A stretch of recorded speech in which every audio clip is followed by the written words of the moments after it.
So, before Ryan Murphy decided he was going to become a horror anthology master, before, yes, which I have a lot of feelings about, but that's for another time and place.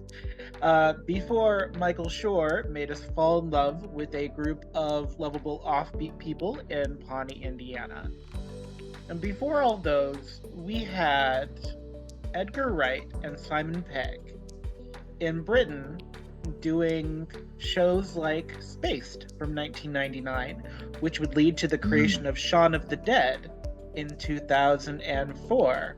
And the reason I bring this up kind of in the intro is that though it doesn't follow quite the same thing as like a comedy troupe that follows each other's work the way that people play many roles in both the Michael Schur and Ryan Murphy universes, I kind of feel like for a moment in time and for a very particular segment of Gen X, Edgar Wright and Simon Pegg represent a sort of theater troupe in the work that they did together because they worked so closely for so long.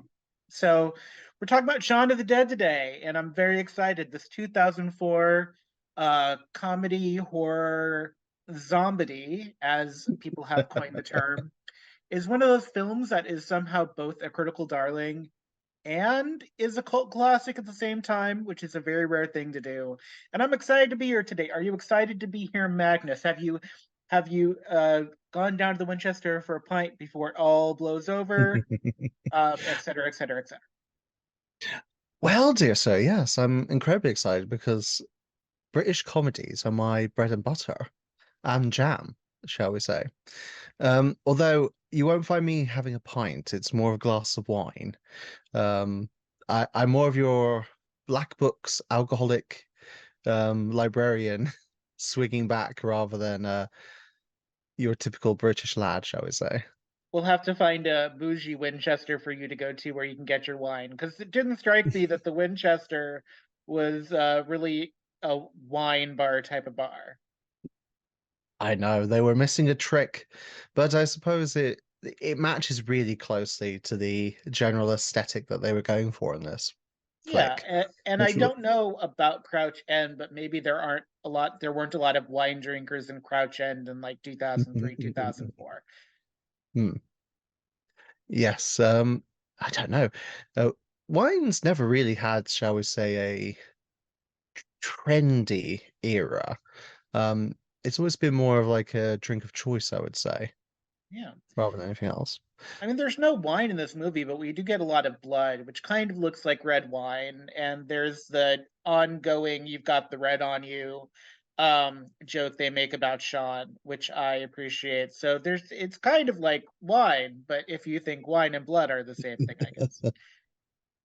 Well, I never did quite understand. Like, so you always had the blood on his shirt from his rather freak out moment with the baseball bat in the backyard. Yeah. Um, so blood doesn't transmit the virus in this movie, but a bite does? Yes, that is a zombie trope. Actually, that is a zombie film trope, which is one of the tropes that they use in Shaun of the Dead. So what's interesting is that looking in interviews for Shaun of the Dead, they don't talk about it. They're very clear it's not a parody, that it is its own zombie film. But for a long time, people just thought it was a love letter to zombie films. They didn't really think of it as like its own entry into the zombie genre for a long time. Um, Even here across the pond, people used to say, well, it's a love letter to zombie films. It's not a quote unquote real zombie film. But it was made as a real zombie film and it followed a lot of the dictates of Romero. So in a Romero Mhm. zombie film, in the first three at least, blood droplets were not transmission. It was the bite. It wasn't like Last of Okay. Us where the fungus like gets inside of you and then it's all over. Mm. Um, it's one of those things where that is kind of a loving nod to Romero. It also is something that this movie does really well, which is foreshadowing. So you've got the red pen that creates the Mm. red spot on Simon Pegg's outfit, along with the red tie, and that's significant in that he's going to get blood splattered on him later. But at the beginning, it's just an annoying note that people make. So yeah. Mm.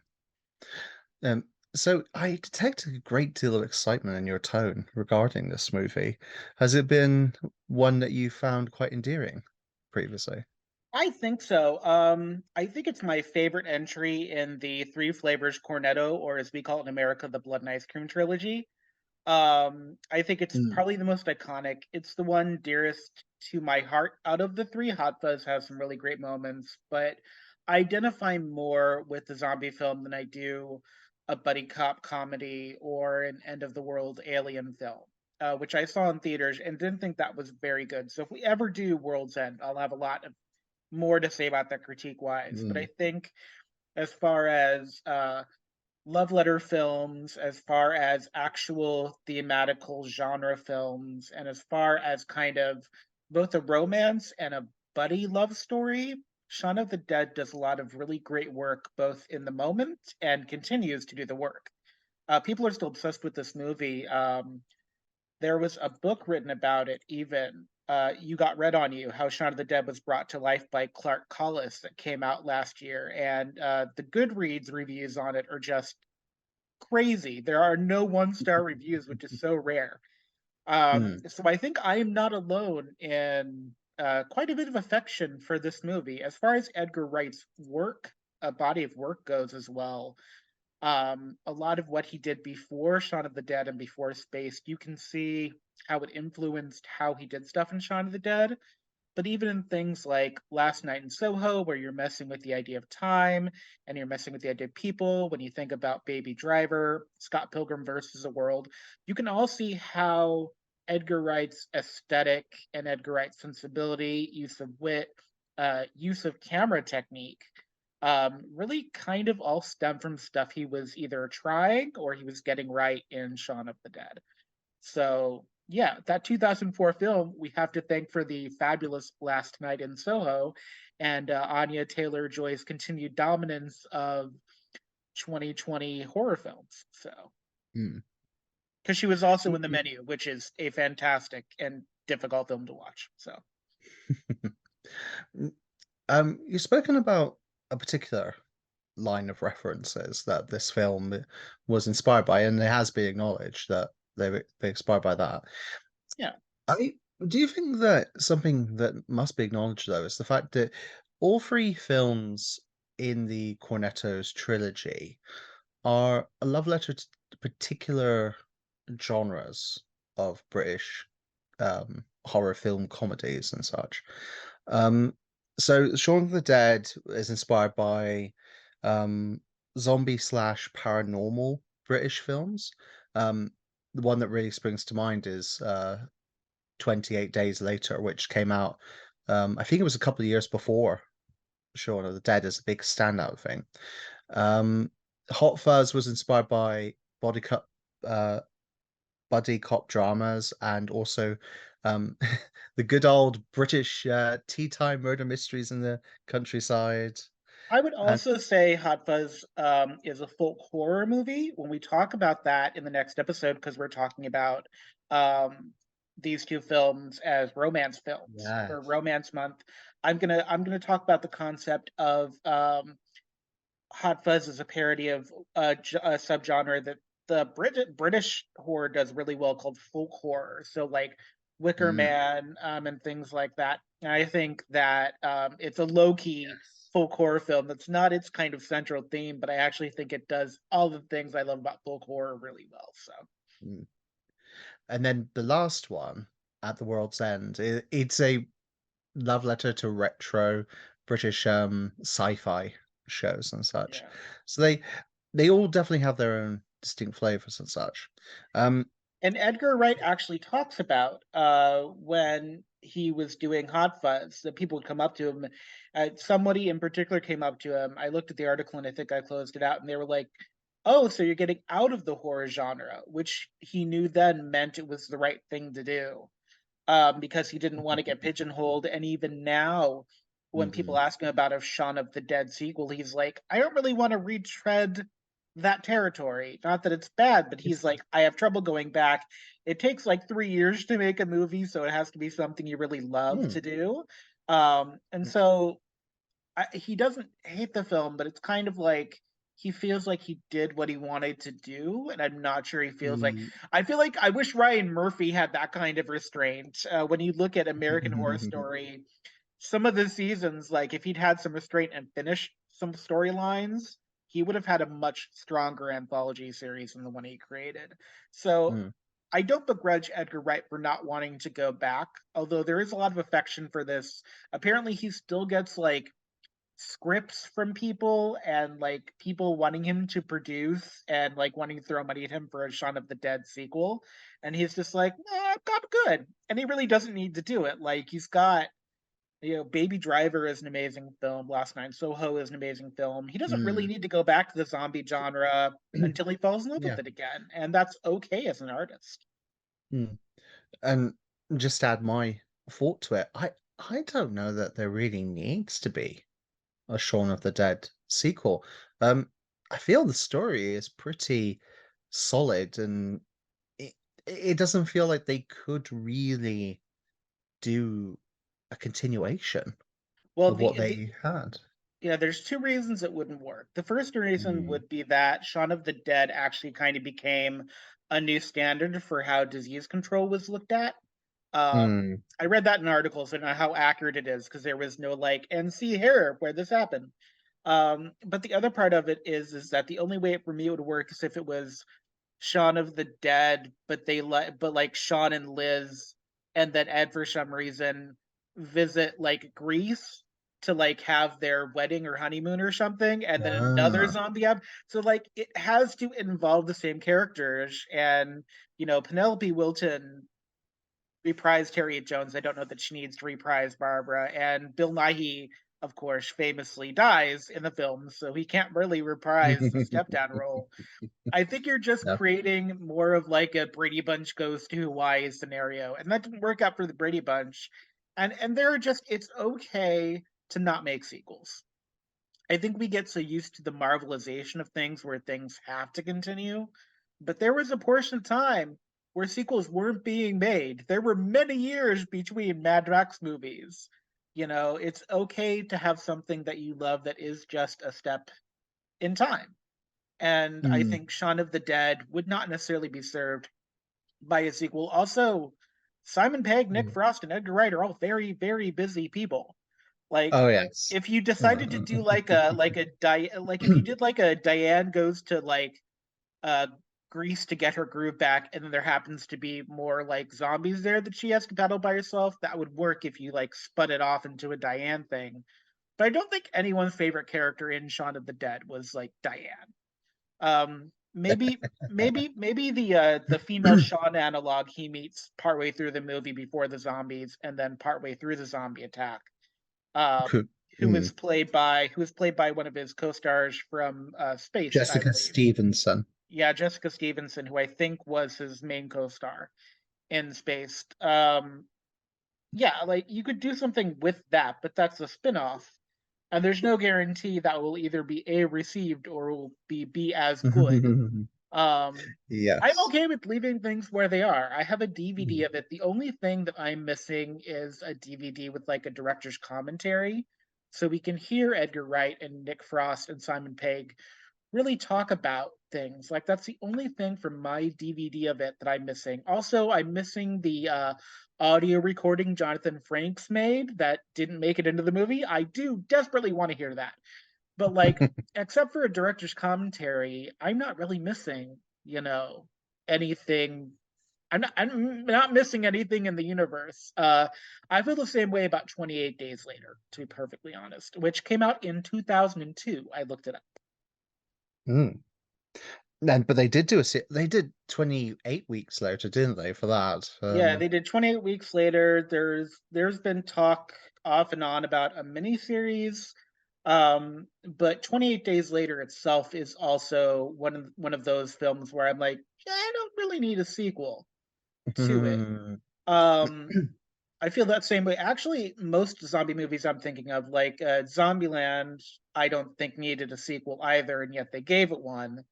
It was not as good. So it's one of those things where like sequels are fine, but they don't work for everything. It's okay. And Shaun of the Dead is a very specific reference point to a moment in time. I think of this as like Yes. the Gen X version of a zombie movie. Simon Pegg and Nick Frost and Edgar Wright are all kind of Gen Xers. They're a bit Mm, before my millennial because I'm like right on the edge, but I'm definitely more millennial. So like I don't relate to their experiences as much. But this seems like as a Gen X horror movie, mm, it seems almost perfect. It's like Idle Hands or The Craft for me, kind of thing. exactly.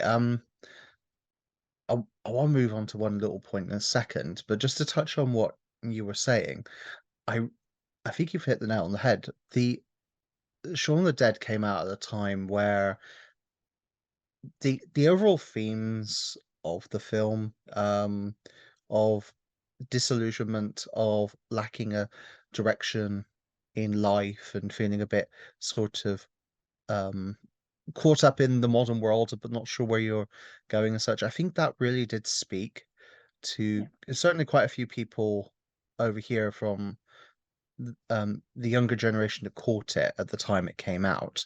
Um, the Sorry, I'm just trying to think of the right way to put it. no, yeah. So I what's interesting is that because it's a film about stagnation, not fear. A zombie movie tends to Mm, be, generally speaking, about fear, and there is that yeah, fear because like they were filming it in a post 9/11 world, and that did influence where it went. But this movie, in so much as zombies are fearful creatures, this is more almost a coming of age romance story that just happens to have zombies in it. And I mm, think that that's a really important thing to note is that if there had been no zombies, Shaun might have still gotten his life together, might have still gotten back together with Liz, but the zombies kind of woke him up from his stupor and made him kind of confront the relationship he had with mm. Ed that was kind of toxic. And without the zombies, maybe that would have happened, maybe not. Maybe they would have ended up like Daisy and her husband from Keeping Up Appearances, where they just kind of live in lower end housing.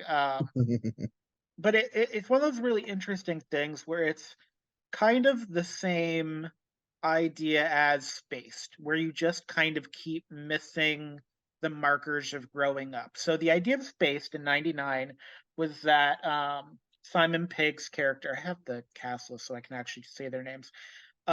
So Simon Pegg plays Tim, and Jessica Hines plays Daisy. And Tim and Daisy end up living in an apartment together, or a flat, as you will, Mm, because they can't afford anything else. And it's the idea that they're kind of floating, they're stoners, kind of thing. I think they're actually stoners in it. I don't know if it's just stoner like or if they are actually stoners. It's been a while since I've seen it. But like Peter Sernofowitz, who plays Pete in this film, plays Dwayne.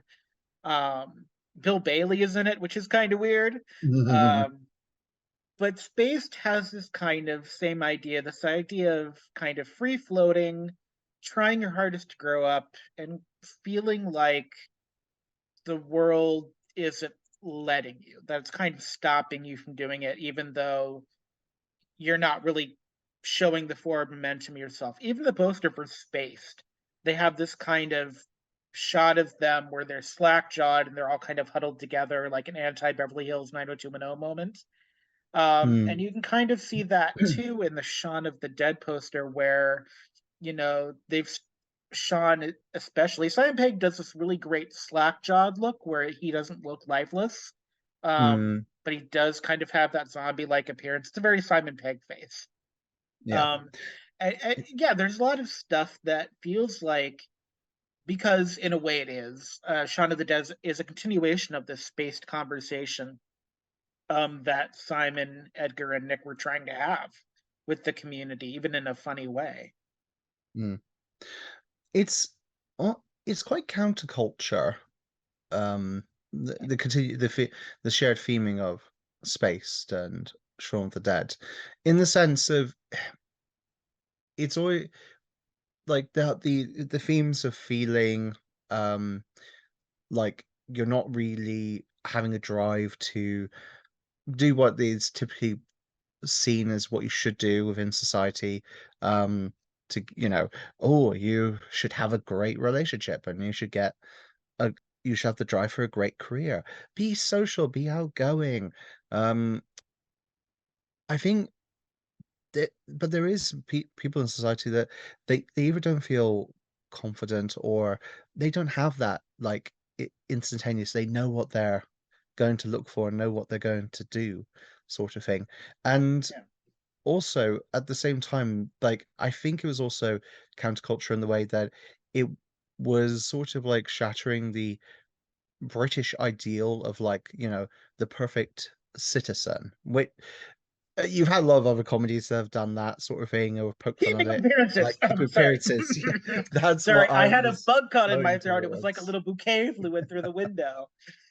You could actually argue that keep up appearances is diametrically opposed to space in the sense that you've got one end which is sort of like reaching for the high culture, wanting to be part of the establishment and like the eternal struggle for that. And you've got the other end, which is like they don't really care about the establishment. They're trying to get on with their lives, but they're just in this eternal sort of Yeah. like mess. It's not like Onslow and Daisy from Keep Appearances.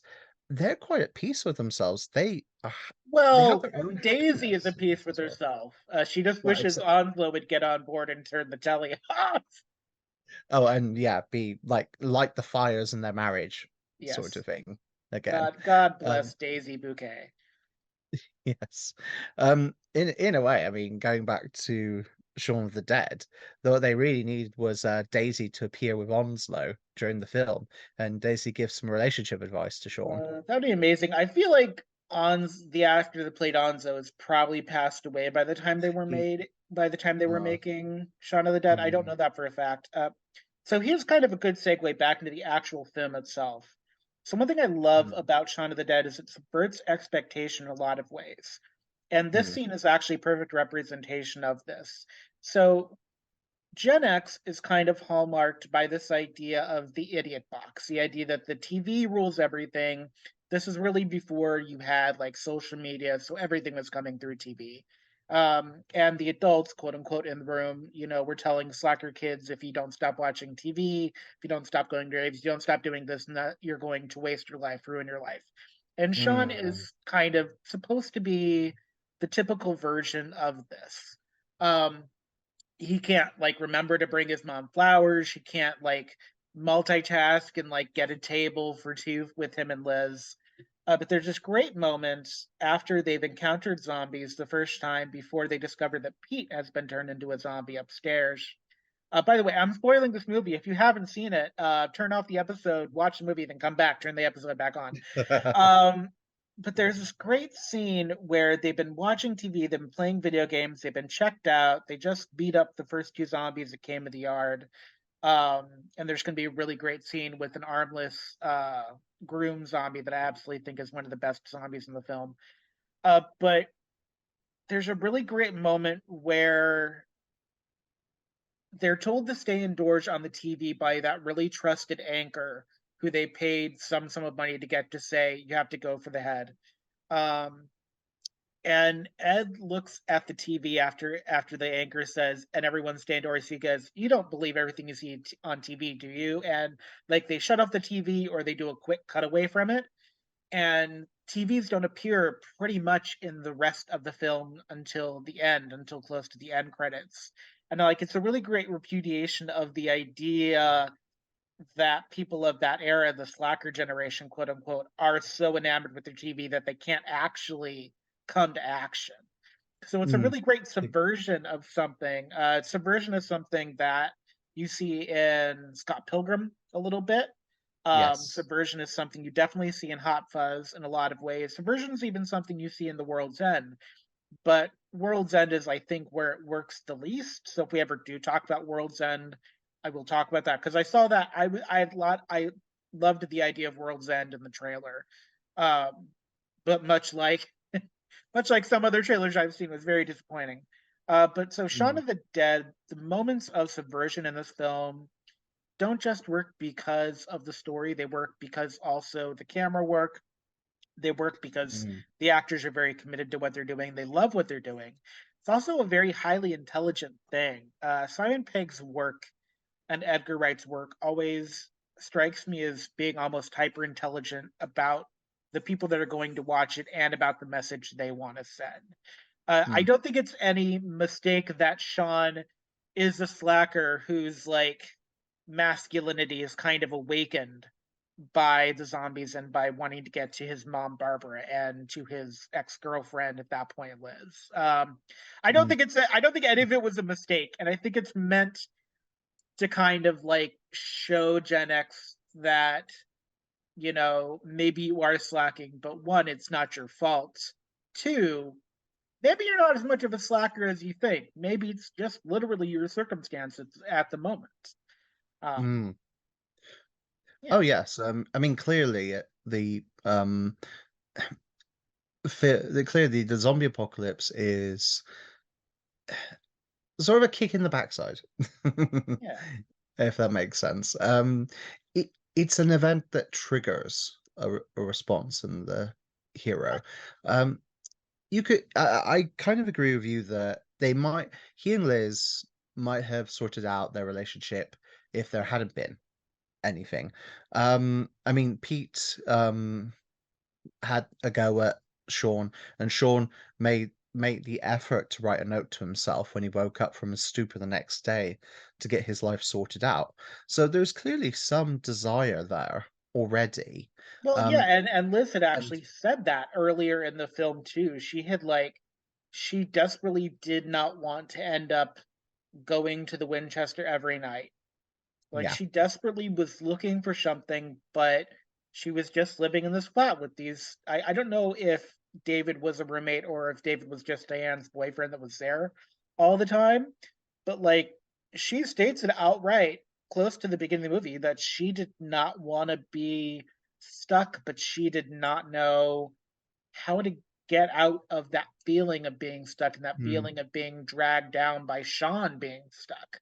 And it's a very yes. interesting treatise for a zombie film to make. It does bear in mind the idea of the first zombie film that Romero did, where the racism isn't overt, and then at the end of the movie, it's thrown in your face as they kill the lead because he's black.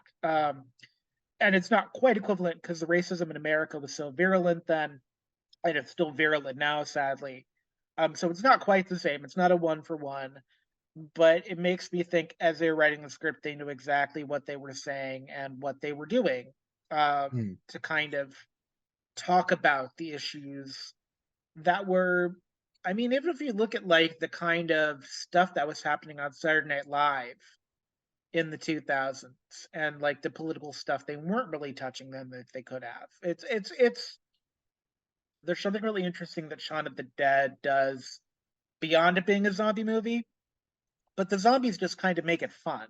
And they're really great use of foreshadowing. They're really distinct.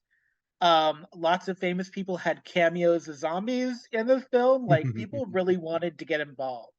Not quite Yeah. to the level of the people in the last film we talked about, but like, yeah, it's not Spice World level, but there were some people that were excited to be in this film. One of the ones that surprised me, Russell Howard is in this film somewhere. I Oh, I cannot didn't for life of me realize. figure out where, but he's like one of the last two build. So if I watched it, I watched it last night in preparation for this, but I for life of me could not figure out Ooh, who Russell Howard that's was in this film. If I just like if it was like a blink and you miss some TV moment, if he was one of the zombies. Russell Howard no, was in this film somewhere. It's like a Where's no, Wally kind of scenario. now that is interesting. I did not realize Russell was in this, but it sounds like I may well have to go and play Where's Wally, looking for him. Yeah, Um, America well, that Ferrera, who leads. played Ugly Betty, is also in it. Mm. So it's like two very funny comedian actors currently are in it, but I could not tell you where either of them are in this film to save my life. I mean, that nicely leads into one point I really wanted to make was the fact that if you have a look at the casting list for this film, it is such a love letter to British acting talent. Um, I mean, you've we mentioned Nick Frost, Bill Knightley. You've got Dylan Moran in it. Ralph Spall, Martin Freeman is in it. This is the from the period before he really took Yeah, off he and just hadn't taken became off yet. so well known. Who Um, does it's who is Ralph? Because I know Noel is in this. Ralph Spall plays Noel, but what else has Ralph Spall done? Should I know him from something? He's done quite a bit. Like when you Um, say he's Tamsin Grieg, I'm like, yeah, Tamsin, I know who that is. But like I for the life of me cannot I cannot think of he, another thing I've seen Ralph Spall in.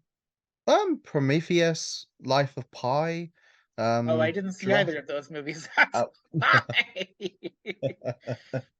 um, quite a few things. I wonder whether sometimes he's been a bit more located within British TV, Yeah, but he has had quite a large career. good Um, for him. It's like the but guy that plays Doc Martin. Like some of that stuff is just like Doc Martin, and then he's done other things. I get it. It's fine.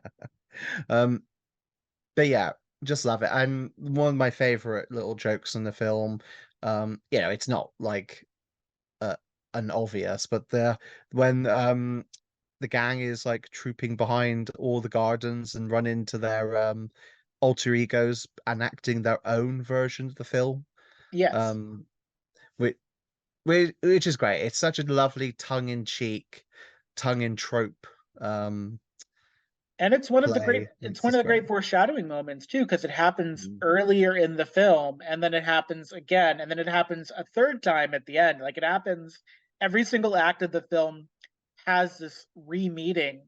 And what's great is that that's not a romantic meeting. They just happen to be friends that happen to Mm. be, male and female identified presenting. So good for them. But yeah, it happens like three times in the movie. It's great. Mm. So, do you think Liz was moved by Shaun's awakened masculine energy then? I think what's great is that Shaun and Liz carry masculine and feminine in them both. I tend to think of Liz as the more masculine between her and Shaun. She just needed to him to show his ability to act. Um, because Mm. she had hung in there. She's the one that was like, I'm call you at home, and then I'm gonna call you at the office, and then I'm gonna call you at the end of the day. So she was giving him all these chances, and like if you consider the idea of masculinity as being the one that's kind of more aggressive or more pushing for something, or like not aggressive in a bad way, but just like maybe Mm. slightly more extroverted and out there, Liz is the more masculine of the pair.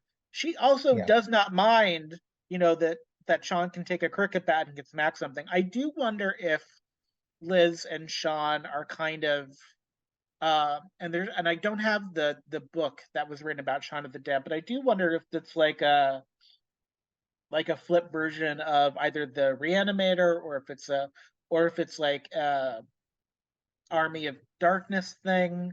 If it was supposed to be Mm. like a trope they were exploring, or if that's just Hmm. kind of how they came out as actors. Because Simon Pegg, whenever he plays romantic lead, always does kind of play that softer masculinity in a way. He does play someone that you kind of have to chase for, and it's not bad. The only time he's ever actually played like super alpha masculine was his like cameo in Doctor Who, where he played the evil guy that runs the satellite.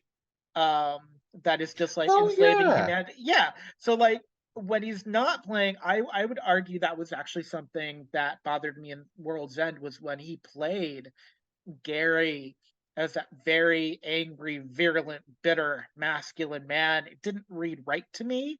And it also Mm. didn't help the story for me. It's because when I think of Simon Pegg, I do think of a softer masculine. And I like that Shaun and Liz balance each other out. But even if he hadn't gone after Liz, even if she hadn't been there, he still would have had to go get his mom. He still would have become this. But there was all this foreshadowing earlier in the movie about his Mm. relationship with both Liz and Barbara. And of course, you have to have a character named Barbara in a zombie romantic comedy. Like, there was so much foreshadowing of it. There was no way they weren't going to be involved. Like, there was enough reason for him to leave his house. There was enough reason for him to go and get them. There was no reason to leave them out of the script, and it just makes the transition to him in a more quote unquote traditional masculine role better. But he's still not the more masculine of the pair. I would No. argue Liz at the end of the movie. I think she has like the posters kind of shows her at the end of the movie with her like chain thing that she has. That's from the um that's basically from the end of the film where she's kind of self-actualized as well. And just the really great moment of where at the end of the film where he goes out to see Ed and the zombie Ed in the shed, and she's like, "Yeah, go hang out with your friend. I got to Yeah. see you do this thing. I've got what I wanted. We're going places in life now, but you still have your connection to your Mm. old world, and that's fine." So yeah, no, I love Liz and Shaun. I think as gender dynamics go, they're a wonderful pair. Mm. And they work really well for me in telling a story of kind of that time capsule playing with gender that TV did so effortlessly.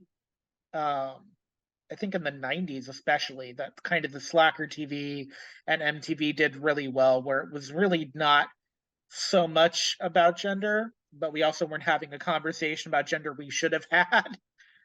So we were like doing it, but then we weren't actually doing like the philosophical work behind Mm. um because we had great genderqueer artists, but we weren't really doing the philosophical work behind how to integrate that more into culture, how to push forward with that. It was just kind of a thing that was, and we let it happen. And that's in the way where the slacker generation really kind of fell Mm. down, was that they started a great work that then just there wasn't enough philosophy behind, sadly. Mm. I just want to quickly make one little point about our previous discussion. Um, we've mentioned about Shaun of the Dead protagonist. We mentioned about the World's End protagonist. But thinking about it from a masculinity point of view, then would one argue that Sean's portrayal of Nicholas Angel from Hot Fuzz, then that's got a strong masculine energy to it, but it's quite focused. It's not sort of a very primal one. It's more like he's focusing himself very much in a very orderly sense. And It I'm very excited to talk about that in the next episode, because there's a very mm, particular reason they're doing it that isn't the same reason that Gary is the way he is in World's End. And I'm very excited to talk about that in the next episode. So one of the things I really want to talk about that we're going to see more of in Hot Fuzz more explicitly, and is kind of a good spoiler of what I'm going to talk about when I talk about Nicholas Angel's masculinity. This is not just a romantic comedy about Shaun and Liz. It is of that to some extent. It's about Shaun batting David away. It's about Shaun learning how to introduce Liz to Barbara, his mom. Um, but in a much deeper way, it's about Liz coming to peace with the intimacy that Shaun and Ed have, which is never explained. Now, I don't know if this is like normal male intimacy for Britain, but it was kind of revolutionary in America because male friendships generally tend to be very standoffish in America. I think the cast of Friends is the only like male intimacy friendship show I can think of, and they always no homoed it. So if we ever talk about Friends, that no homo thing is going to be a big thing. But mhm, there is this romance between Ed and Shaun in this movie that is really not a romance about love, but it's a romance about friendship and about learning how to be playful, but also how to set boundaries. One of the things that Shaun learns mm, is not that he has to get rid of Ed, not that Ed is such a bad influence, not that Ed is the anchor that Pete thinks he is, but that Ed really just needs boundaries and a reason to not push against them. The great joke in the beginning where Liz is like, I don't like you, I don't. it's not that I don't like Ed. And then Shaun is like, it's like that I don't like David and Di. But it's this idea of not just a romance between two lovers, but also in romance and friendship and boundaries in relationship outside of romance. They do make jokes in this film. There's a couple of jokes in Shaun of the Dead that I feel like haven't aged well and made me cringe just a little bit. The joke in the bar where Sean's like, he's not my boyfriend, and Ed brings my beer. I actually don't mind that joke as much. Like, there's a couple of jokes that don't land quite as well as they probably did in 2004. Um, Mm, I never feel like this movie is making fun of male intimacy. That's one thing. I mm, feel like in a lot of zombie movies, and you see this kind of in 28 Days Later, just slightly, not really.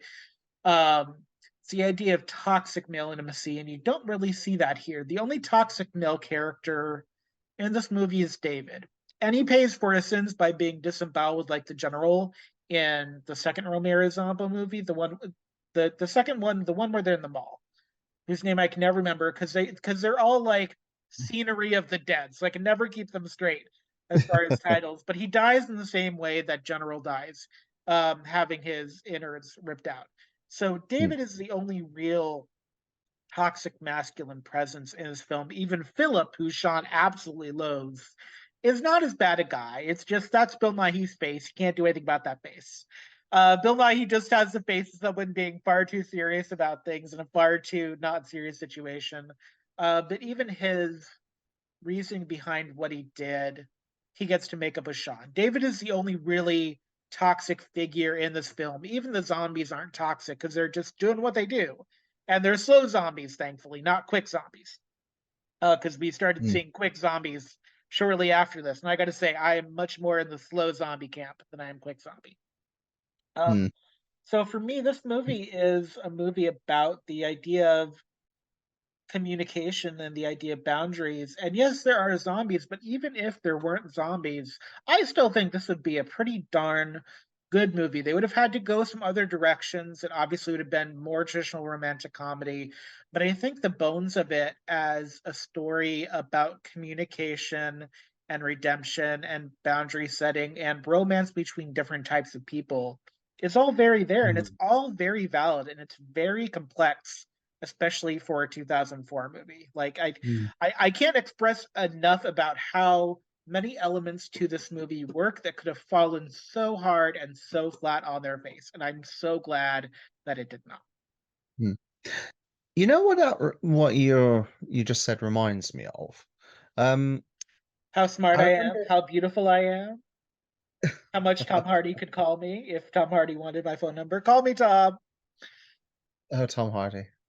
Oh, I won't even. sorry, you're I gonna won't even. distract me. I won't even dress up in a dog outfit like Alan Carr did on that one episode when he had you on that one Christmas episode. Oh, still think about that. Anywho, Oh, sorry. Go his go ahead. oh no, sorry, I was just daydreaming Tom Hardy's scene from Legend when he was spanking the boy whilst he was in his little mafia man cave or whatever you want to call it. Yeah, Oh, we're, what a we're scene. we're all a fan of Tom Hardy. Tom Hardy is a blessing that the world doesn't deserve, much like Shaun of the Dead, in a different way. Anywho, so I interrupted you. What was your thought before I get off into Tom Hardy headspace?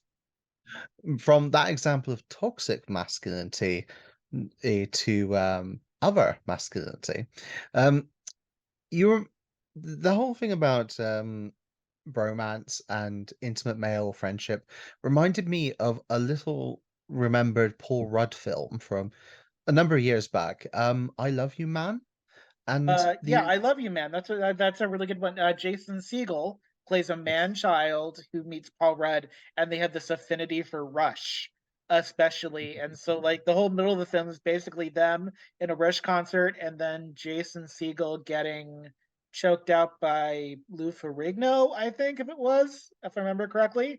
But yeah, no, I love you, man is a great example of doing it more straight, Mm, doing it in a different sort of genre, but doing kind of that same work of the idea of connection. yes. And it's, Mm. I guess, did you have another point of that? Because that's an It, interesting way to go. Yeah. Well, that's the thing. In I Love You Man, it goes from um, Paul Rudd being a passive male member of his relationship, same with what Shaun was with Liz. And then a catalyst happening that changes um, their thinking and their sort of goals, as it were. So with Shaun, it was his relationship with Liz was in peril, and the catalyst was really both the Liz's threatened breakup and also the zombie incident. And with Paul Rudd's character, who I'm kicking myself, I can't remember the name of the character in the film. Paul Rudd's character, he's about to get married to his sweetheart, and here's the sweetheart's friends gossiping about why Paul's character doesn't have any close male friends. And it By the way, the fiance in that film is played by Anne from Parks and Rec, which is a Michael Shore reference from my intro to today's video. and it is a movie. So I Love You Man is a movie about discovery, as Paul Rudd actually does find a compatible male friend that all of a sudden they do get really um close, and his relationship is seen as close and as valid as his intimate relationship is to his fiancee, then wife.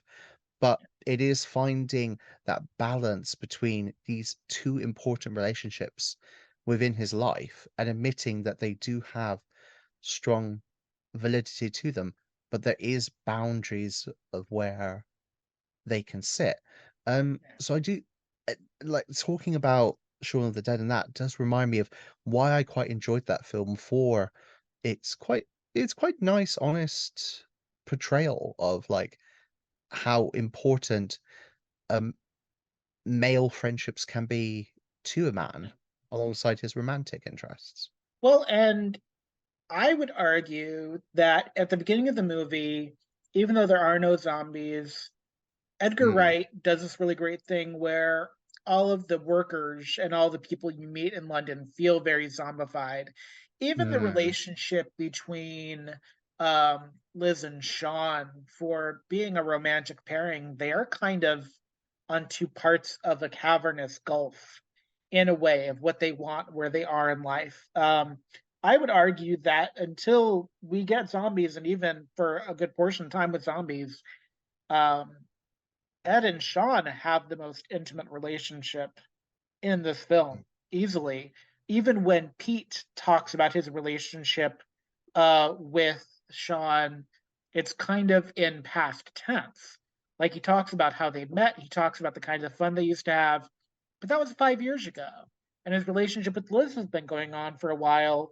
The lady at the florist shop has two options for Mother's Day cards, like wow, thank you for being my mom or super mom. And she rattles them off with no inflection or caring in her voice. And someone working with flowers, which is this like traditionally beautiful field about romantic moments and about connection. A lot of this film is about the idea of connection. I mean, the zombies themselves, until we're at the Winchester and they're converging in a horde, even they have distance from each other. mm, You don't really like. There's always room between the zombies for friends to move, even when they're converging on the people in the backyards. When we get Yvonne and her group passing, when zombies are eating the people in the backyards that were other patrons at the Winchester, they're on opposite sides. Like they're never mm, eating from the same side. The only time zombies get close to each other even is when they're trying to get in somewhere where people are.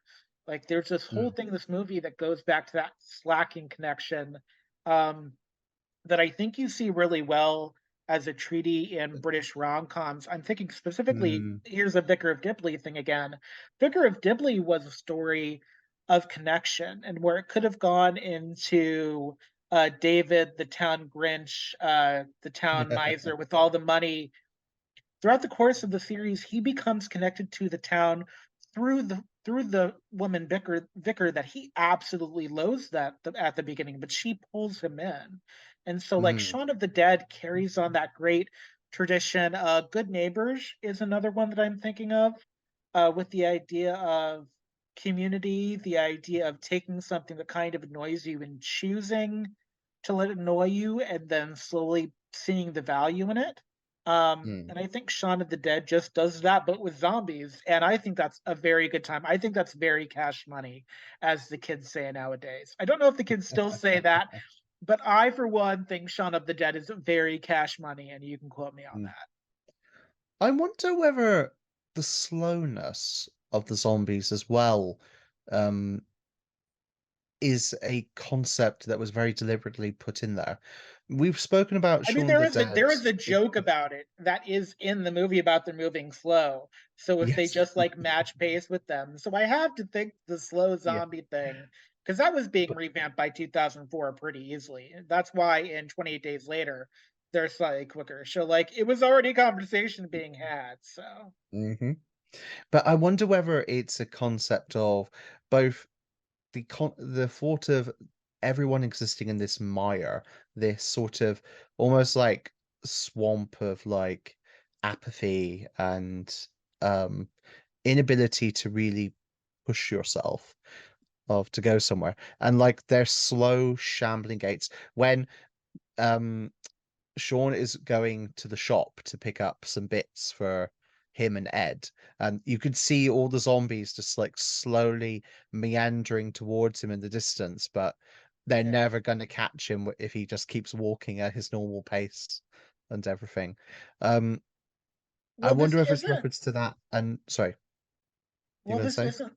Well, so when I think about movies with a sense of urgency, Mm, Shaun of the Dead doesn't pick that up until about Act Two, when they decide to take Pete's car, and that's when Ed kind of takes the steering wheel and starts going too quickly.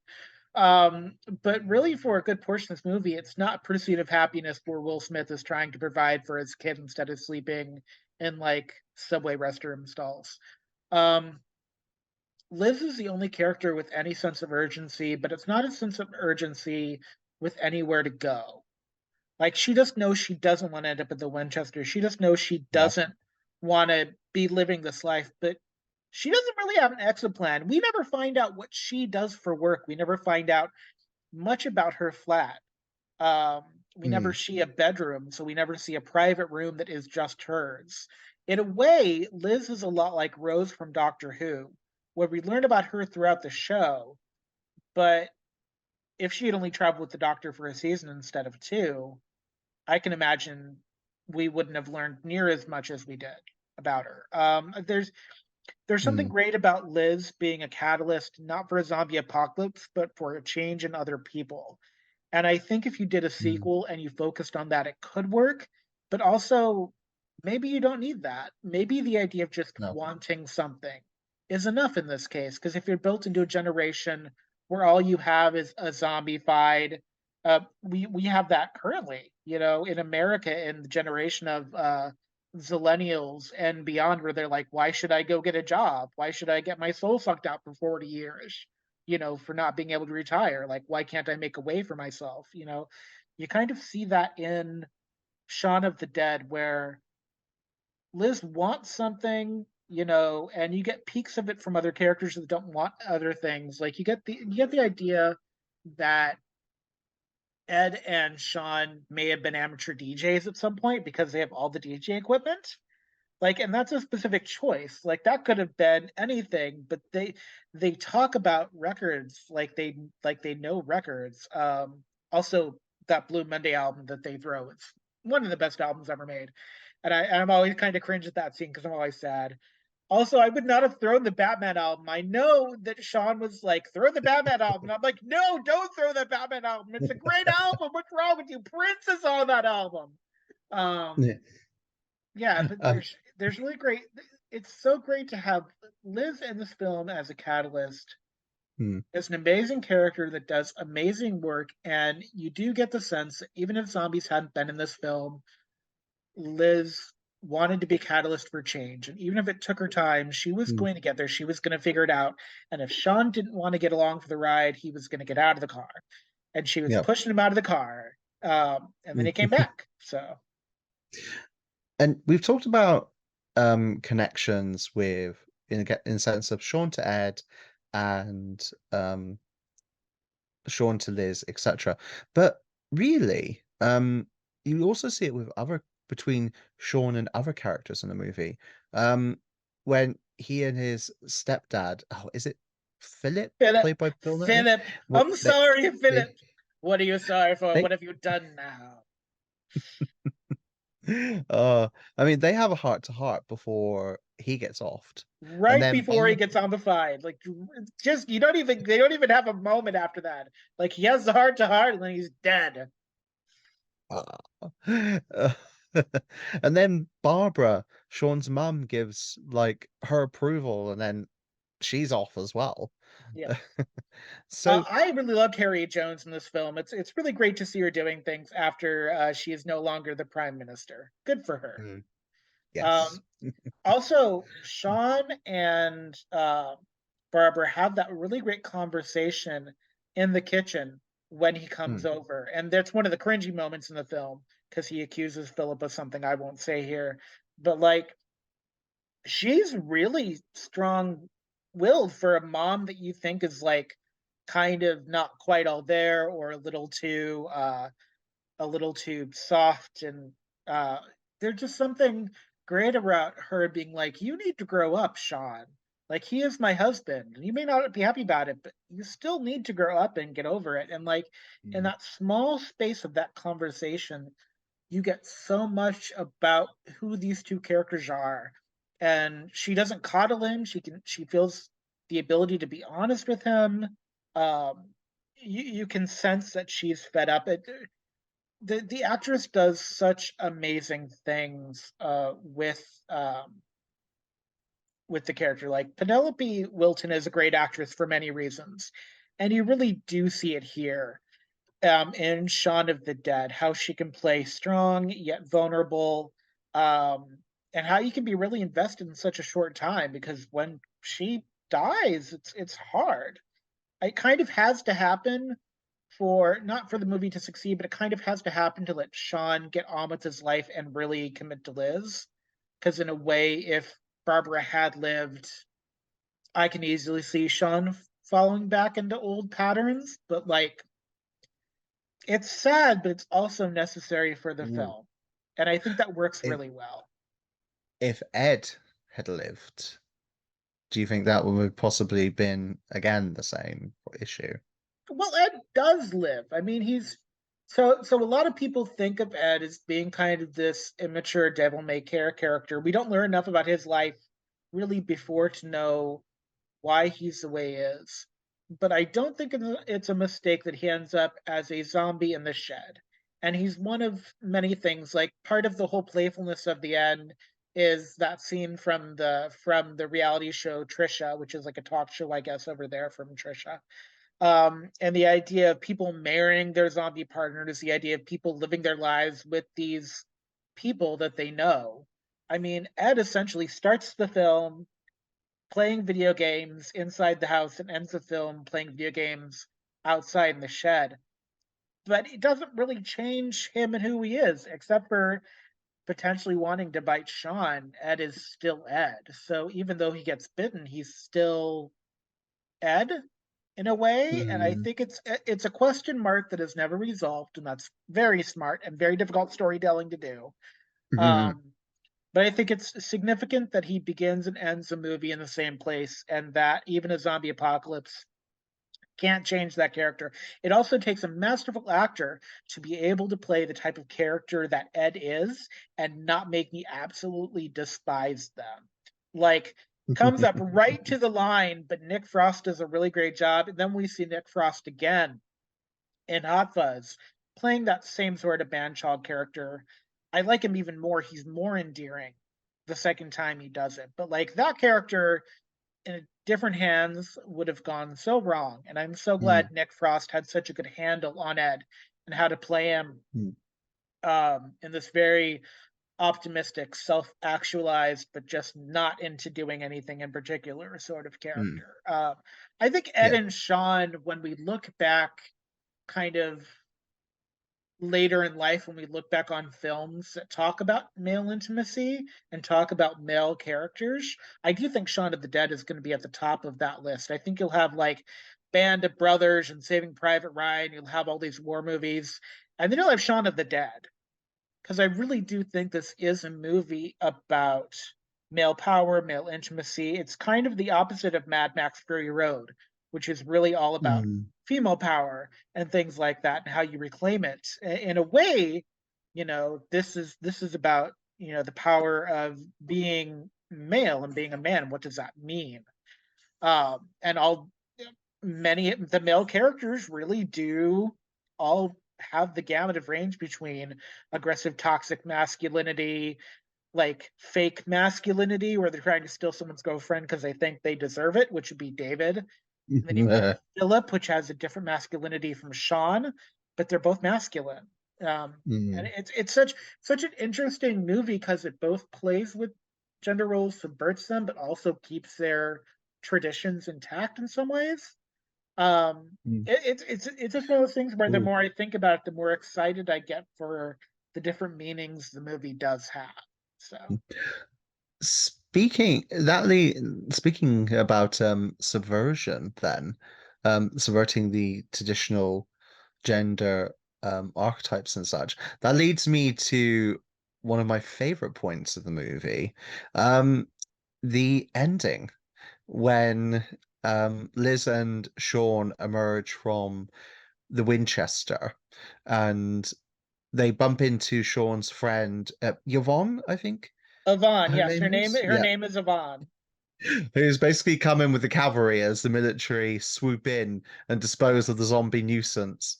And I was just like, ha!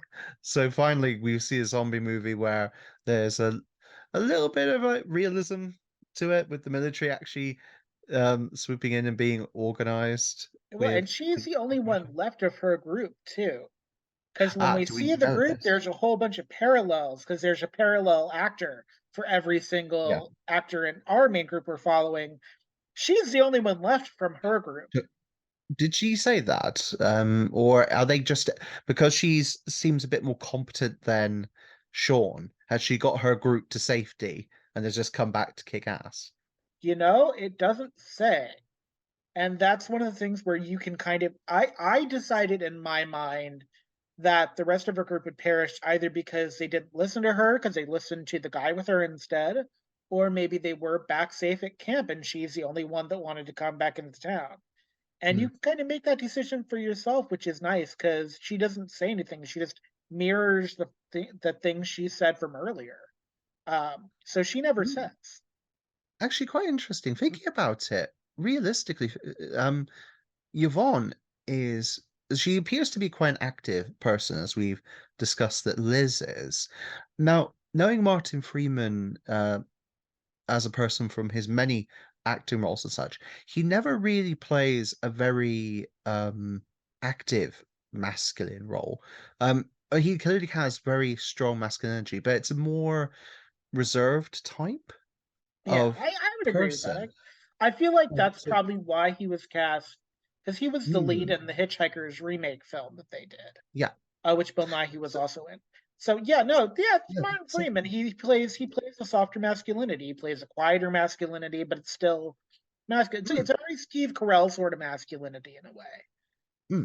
So it's a different take on it. But actually, Sean and whoever Martin's character's name was, which His name is I do apologize Declan. for. I'm Sorry? looking at the cast list. His name is Declan. Declan was the character that Martin Freeman played. Th- Thank you, darling.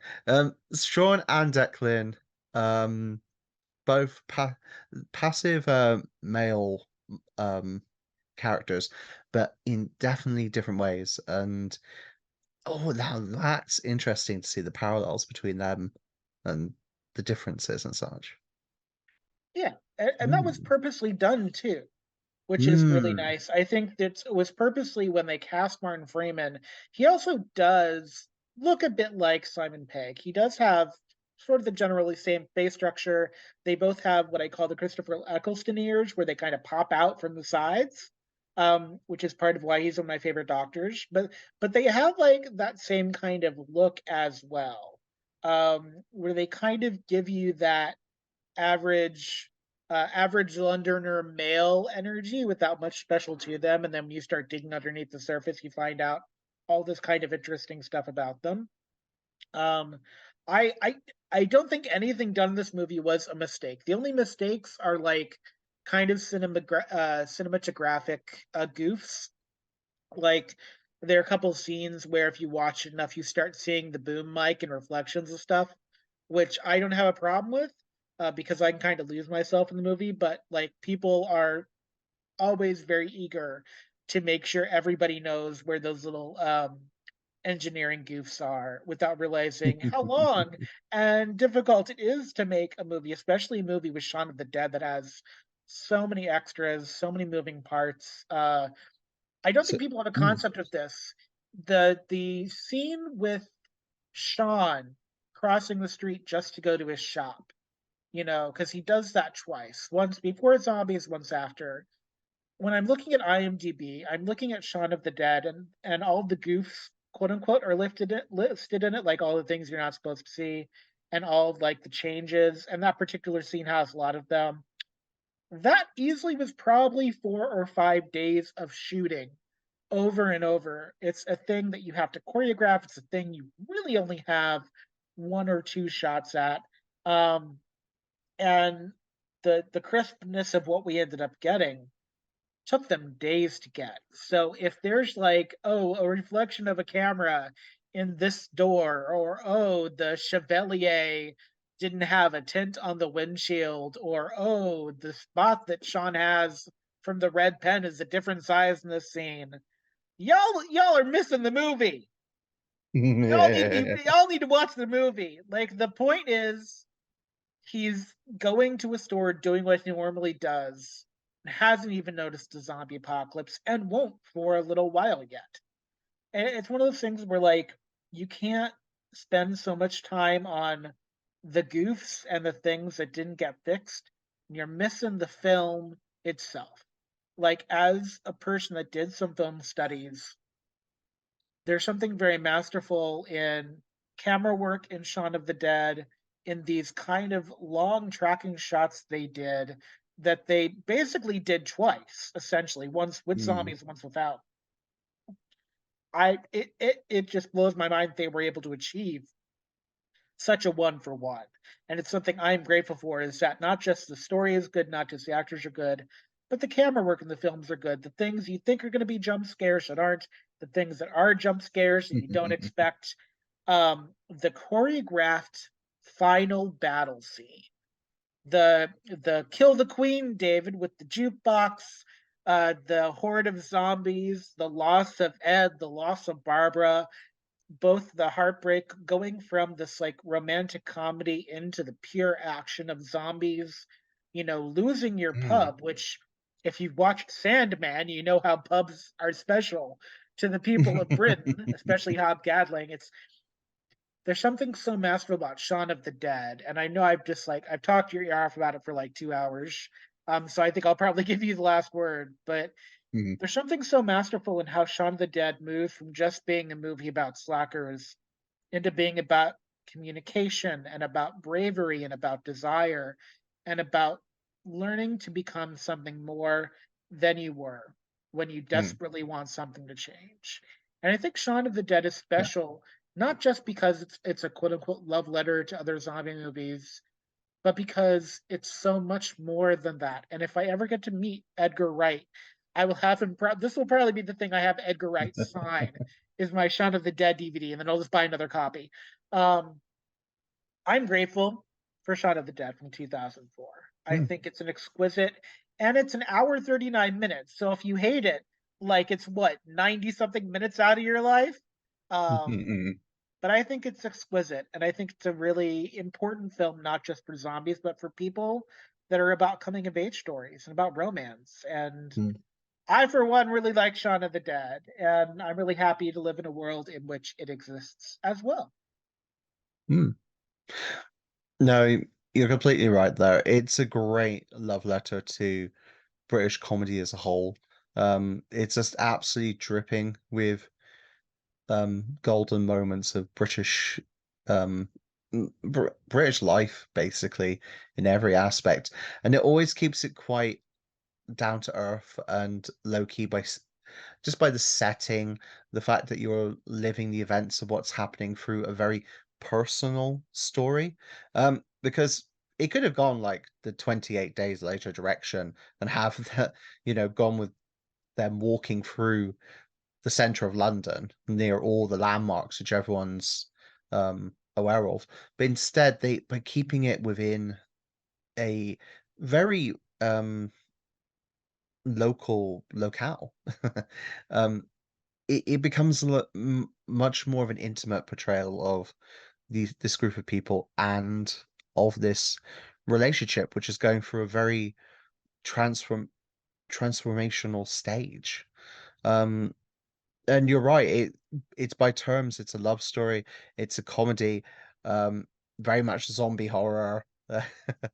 Um, but at the end of the day, it never loses the sheer Britishness of its roots. And yeah, I can see why it was beloved by both the British public when it came out and by people that have a love for all things of the Queen's golden shores. Well, the King's golden shores, I should say now. We It'll still haven't always be got the used to that queen. over It'll here. always be the queen in our heart. Mm, We're still not over yeah, Princess it's Diana in America, so it's okay if oh, it stays the queen for a while.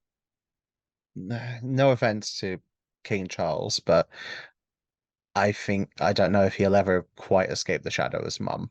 Uh, No, that's and fair.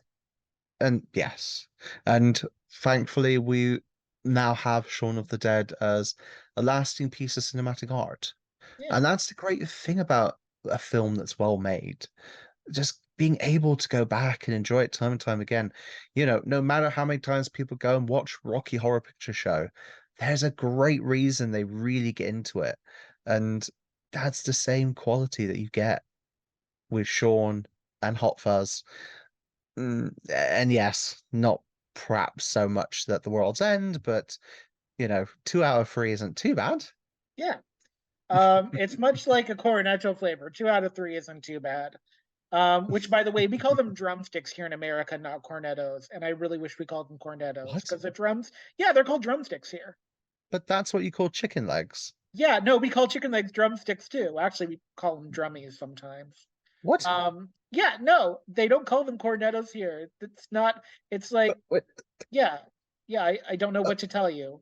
That that would get confusing. Oh, never I mind. mean, That's a whole other one thing. is in the frozen. One is in the frozen. They don't call it the ice cream section. They call it like the frozen amusement section or whatever. What? Because most of our ice cream isn't really ice cream technically. You can't call it that legally. Oh, Because it's not made with enough cream to be it. So it's like oh, it's in uh the frozen treats section. frozen treat section. Yeah. So cornetto, we call them drumsticks here. Like that's it's kind of Uh, like Kleenex. Drumsticks is the name of the company, but it's like with an X or something like that. okay, I know it's I'm tight. rather It's baffled and tiring. befuddled now. I know it's tiring. So something I love about this, for February, we decided to go with a romance theme, and I am really excited to talk next time for the other half of February about Hot Fuzz. And the reason I'm not doing World's End is because I think, as the end of the Blood and Ice Cream trilogy, it is a much different kind of movie, and so it deserves its own moment. I don't know when that will be. I have a lot of thoughts about it, and not as many positive as I have to say about Shaun of the Dead and Hot Ooh. Fuzz. But I'm very excited to talk about Hot Fuzz, not just because Timothy Dalton is a great villain, and I get to do my I'm going to do a count for how many times I say crusty jugglers throughout a 2 hour time period. Mm, But I think Shaun of the Dead and Hot Fuzz together as a pair of films about not just friendship and romance, but about kind of this world within a world aesthetic that you see a lot in novels successfully, usually more so than you see in films. Like I'm thinking of like the Harry Dresden books, which is mm. much better than a lot of what they did on TV with the Harry Dresden Files. There's something very world within a world about both these movies, because the zombie apocalypse is out there, but this film is so tight on one neighborhood, it does really feel like its own world inside of a bigger conversation. And I'm really excited to continue that conversation. By the time you're listening to this, listeners, you'll be listening to this either on or after Valentine's Day. So happy Valentine's Day to all those who celebrate. And if you don't, happy tomorrow is 50% off Chocolate Day on February 15th. I appreciate everyone that listened in. I appreciate you as well, Magnus, for listening to me yammer on and on about Shaun of the Dead. And I'm really excited for next episode. I hope everyone has a great day. Be safe, be kind, and if you see a zombie, just bash it in the head a little bit. That seems to be the best way. Yep, nothing like the shed at the back of the garden for that. I mean, it's always been locked, but if you unlock it, apparently there's cricket bats in there. So that's very cash money of whoever stocked that shed. Have a great day, Magnus. Yes, you too, darling. Speak soon and we'll do a shootout then.